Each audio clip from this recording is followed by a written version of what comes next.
पास एक 3 phase system है, ये एक 3 फेज सोर्स है और ये 3 फेज लोड है, और ये दोनों डेल्टा कनेक्टेड हैं, ये दोनों डेल्टा कनेक्टेड हैं, और ये लाइन की इम्पिडेंस भी कुछ गिवन है 0.1 + j.2 लाइन की इम्पिडेंस भी है, और इस लोड के कुछ कैरेक्टरिस्टिक्स गिवन है, यानी ये 1000 MVA का लोड है। जब हम कहते हैं 1000 MVA का, तो VA किसके यूनिट्स होते हैं? कॉम्प्लेक्स पावर के। तो इसका जो S मैग्नीट्यूड है, मैग्नीट्यूड ऑफ S, वो 1000 MVA है, 1000 MVA है मैग्नीट्यूड ऑफ S। और ये इसका पावर फैक्टर है, आपको पता है 0.8 लैगिंग। इसका मतलब है कि ये एक इंडक्टिव लोड है, कैपेसिटिव लोड नहीं है। अगर कैपेसिटिव होता तो ये लीडिंग होता। ठीक हो गया।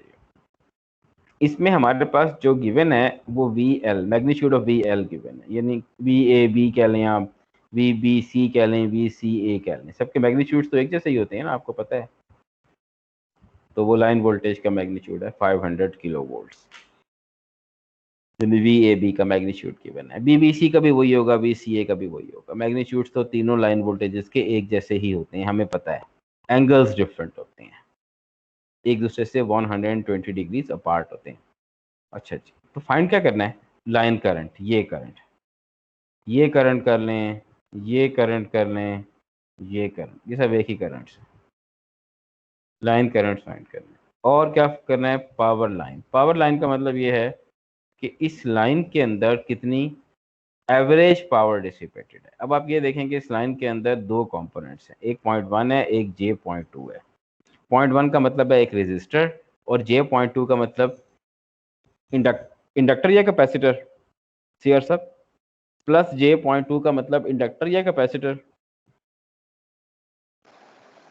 Sir inductor. इंडक्टर। अगर कैपेसिटर होता तो फिर?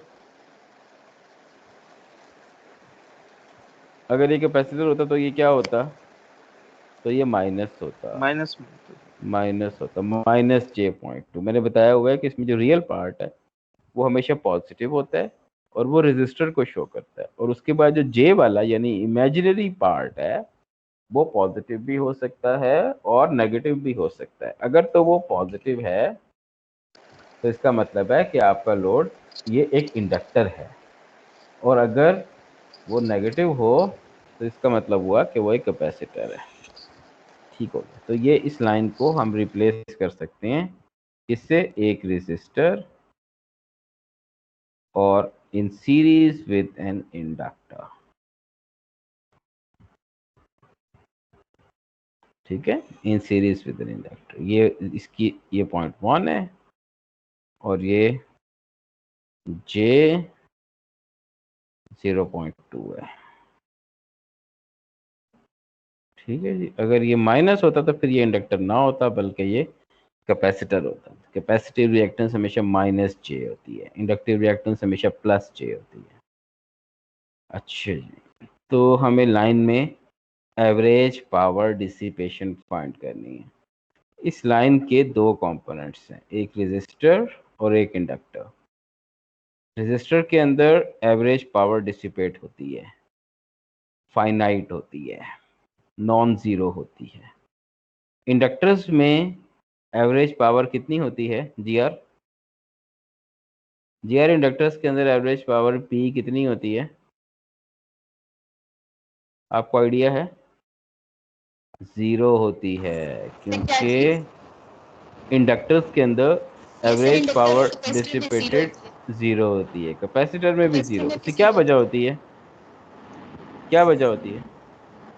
सर ये नहीं बता मुझे। ये पता होना चाहिए ना हमेशा। इंडक्टर में अगर वोल्टेज ऐसे है, यहाँ है वोल्टेज ऐसे है, तो इंडक्टर का करंट 90 डिग्रीज लैगिंग होता है। हमेशा इंडक्टर में करंट 90 डिग्रीज लैगिंग होता है, और एवरेज पावर का फॉर्मूला होता है voltage times current times cosecant of theta V minus theta I. तो theta V minus theta I क्या हो जाएगा इस केस में? जो मैंने आपके सामने ड्रॉ किया हुआ है, क्या हो जाता है? 90 हो जाता है, 90, तो कॉसेकेंट ऑफ 90 0 होता है। ठीक है, और इंडक्टर और कैपेसिटर के केस में करंट 90 डिग्रीज लीडिंग होता है। अगर वोल्टेज यहाँ है तो करंट यहाँ होता है। इन दोनों के दरमियान में भी 90 का एंगल होता है और कॉसिकेंट ऑफ 90 0 होता है। कॉसिकेंट ऑफ 90 0 होता है, इसलिए एवरेज पावर इंडक्टर्स में और कैपेसिटर्स में 0 होती है। ये कॉसिकेंट है, कॉसिकेंट ऑफ थीटा 90 डिग्रीज के ऊपर इसकी वैल्यू 0 होती है, इसलिए एवरेज पावर 0 होती है इंडक्टर्स में भी और कैपेसिटर्स में भी।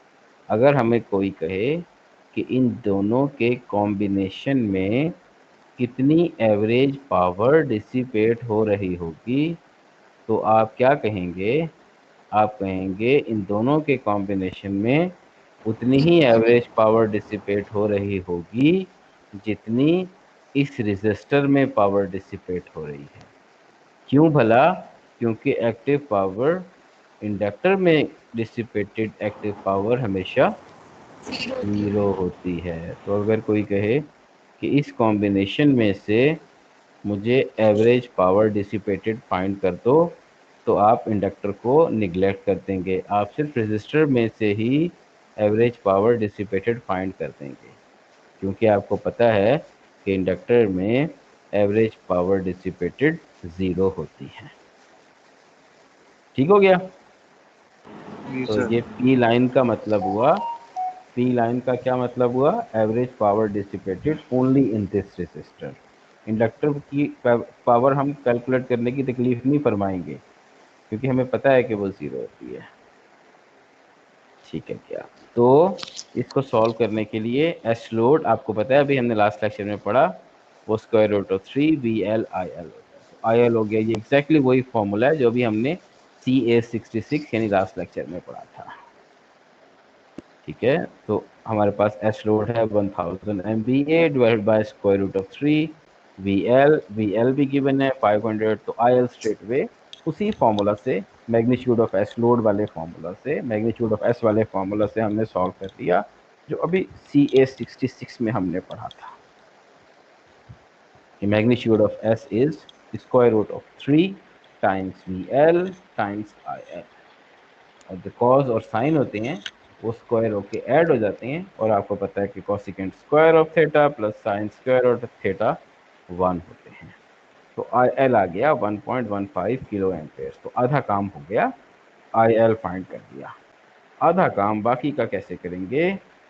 P line, average power dissipated in line. आपको मैंने अभी थोड़ी देर पहले बताया कि लाइन के दो कंपोनेंट्स हैं, एक 0.1 ओम का रेजिस्टर है, एक इंडक्टर है जिसकी इंडक्टिव रिएक्टेंस 0.2 J.2 ओम्स है। Average power dissipated in this inductor will be 0।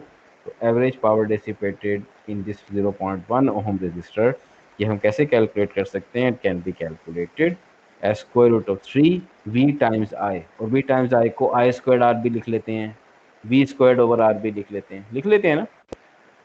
हमने जी सर। लास्ट कोर्स में बेसिक इलेक्ट्रिकल इंजीनियरिंग के कोर्स में पढ़ा हुआ है कि पावर को V टाइम्स I भी लिख लेते थे, डीसी पावर को,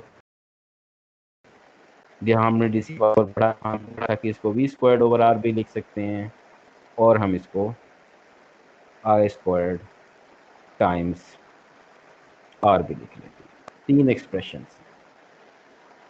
तीनों में से कोई भी लिख सकते हैं। तो हमने I स्क्वायर्ड R लिख लिया। I हमने अभी कंप्यूट किया था, I लाइन तो स्क्वायर कर लिया, R लाइन 0.1 था, इसे मल्टीप्लाई कर दिया तो 0.4 मेगावाट।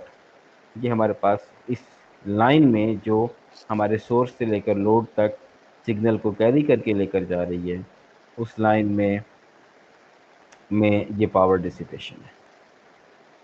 जी जनाब, तो क्वेश्चन कितने लेक्चर था ये वाला? No sir. CA सर कौन सा था? 67। ये था CA67। ठीक है, ये लिखा हुआ है CA67 लेक्चर था। इससे और कोई क्वेश्चन नहीं है? No sir. अच्छा, अब चले हम आगे चलते हैं। और CA 68 पढ़ते हैं।